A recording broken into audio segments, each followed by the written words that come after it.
We followed Mr. Tushman down a few hallways. There weren't a lot of people around, and the few people who were there didn't seem to notice me at all, though that may have been because they didn't see me. I sort of hid behind Mom as I walked. I know that sounds kind of babyish of me, but I wasn't feeling very brave then. We ended up in a small room with the words, "Office of the Middle School Director" on the door. Inside, there was a desk with a nice-seeming lady sitting behind it. "This is Mrs. Garcia," said Mr. Tushman, and the lady smiled at Mom and took off her glasses and got up out of her chair. My mother shook her hand and said, "Isabel Pullman, nice to meet you." "And this is August," Mr. Tushman said. Mom kind of stepped to the side a bit so I would move forward. Then, that thing happened that I've seen happen a million times before.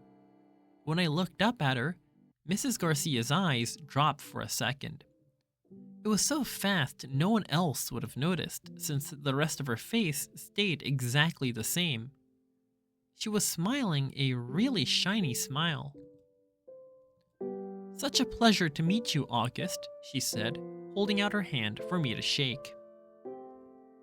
"Hi," I said quietly, giving her my hand, but I didn't want to look at her face, so I kept staring at her glasses, which hung from a chain around her neck.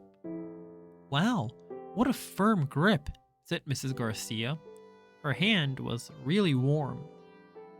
"The kids got a killer handshake," Mr. Tushman agreed, and everyone laughed above my head. "You can call me Mrs. G," Mrs. Garcia said. I think she was talking to me, but I was looking at all the stuff on her desk now. "That's what everyone calls me. Mrs. G, I forgot my combination. Mrs. G, I need a late pass. Mrs. G, I want to change my elective." "Mrs. G's actually the one who runs the place," said Mr. Tushman, which again made all the grown-ups laugh. "I'm here every morning by 7:30, Mrs. Garcia continued, still looking at me while I stared at her brown sandals with small purple flowers on the buckles. "So, if you ever need anything, August, I'm the one to ask, and you can ask me anything."